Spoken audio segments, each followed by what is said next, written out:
গত সরকারের আমলে ব্যবসা বাণিজ্য নিয়ে খুব টেনশনে ছিলাম।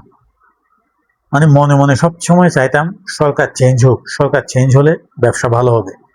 কারণ গত সরকার দেখা যাচ্ছে সবকিছুতে অতিরিক্ত টাকা নিয়ে আসছে। যেমন একটা এক্সাম্পল দিই আপনাদেরকে, মনে হয় ট্রেড লাইসেন্স প্রথমে ছিল 500 টাকা আর একটা 1000 টাকা, সেটা বাড়াতে বাড়াতে এমন পর্যায়ে নিয়ে গেছে প্রায় 15,000 টাকা হয়ে গেছে একটা ট্রেড লাইসেন্স। 500 1000 ট্রেড লাইসেন্স হয়ে গেছে 10 থেকে 15,000 টাকা পর্যন্ত। কি পরিমাণ বাড়ছে। তারপর দেখা যাচ্ছে একসময় আমরা ভ্যাট দিতাম বৎসরে একবার, সে ভ্যাট নিয়ে আসলো মাসে মাসে, প্রতি মাসে মাসে ভ্যাট দিতে হচ্ছে। এত ভ্যাট, এত কিছু প্রেশার, অথচ ব্যবসা কিন্তু কম। তো বারবার একদম হতাশ হয়ে যেতাম, বারবার চিন্তা করতাম ওরা দীর্ঘদিন ক্ষমতায় আছে, মনে হয় সরকার চেঞ্জ হলে কি ভালো হবে, সরকার চেঞ্জ হোক চেঞ্জ হোক। এটাই সবসময় মনের মধ্যে ধারণা ছিল যে সরকার চেঞ্জ হলে ব্যবসাটা ভালো হবে। অবশেষে সরকার চেঞ্জ হলো, যথারীতি নতুন একটা সরকার আসলো, মনে করলাম ব্যবসা বাণিজ্য ভালো হবে। ব্যবসা বাণিজ্য ভালো হোক না হোক সেটা আরেকটা বিষয়, কিন্তু এই যে করের বোঝা, মানে নতুন নতুন ব্যবসায়ীদের থেকে টাকা দেওয়ার জন্য নতুন নতুন খাত সৃষ্টি করা, এটা একটা খুব খারাপ একটা জিনিস। এখন দেখেন করতে করতে এই সরকার আবার নতুন খাত, আগের গুলিতে সবগুলো নিচ্ছেই গত সরকারের, আমি বলছিলাম কোনোটা কমাবে, কমাচ্ছেই তো না, আগের গুলি নিচ্ছে, বরং আরো বাড়াই দিছে আগের থেকে।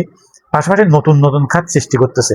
যেমন এই যে এখন সৃষ্টি করলো মোটরসাইকেল থেকে বাৎসরিক কর 5,000 টাকা। দেখা যাচ্ছে অনেক মোটরসাইকেলওয়ালা আছে যে কি উবার চালায়, হ্যাঁ, ওরা 5,000 টাকা কোথেকে দিবে একদম। এরকম নতুন নতুন খাত সৃষ্টি করতেছে। আর মানুষ থেকে টাকা নিয়ে, জনগণ থেকে টাকা নিয়ে, জনগণকে করের বোঝা চাপায় দিয়ে কতগুলি কার্ড সৃষ্টি করার, মানুষকে কার্ড দেওয়ার, ফ্রি ফ্রি কার্ড দেওয়ার কি দরকার? আমাদের থেকে ক্ষমতা নাই, আমরা কেন ফ্রি কার্ড দিব মানুষকে? হ্যাঁ, মানুষকে কেন বেকার করে ফেলবো ফ্রি কার্ড দিয়ে? হ্যাঁ, আরেকজন থেকে টাকা নিয়ে কেন আমি ফ্রি কার্ড বিলাতে যাবো? আপনার যদি হ্যাডাম থাকে, আপনার যদি ক্ষমতা থাকে, আপনি নিজের ক্ষমতায় কার্ড দেন।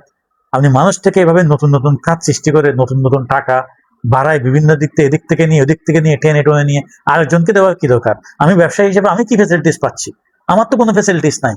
আমি যে এত টাকা ভ্যাট দিচ্ছি, ট্যাক্স দিচ্ছি, আমার কি ফ্যাসিলিটিস? আমি তো কোনো ফ্যাসিলিটি পাচ্ছি না।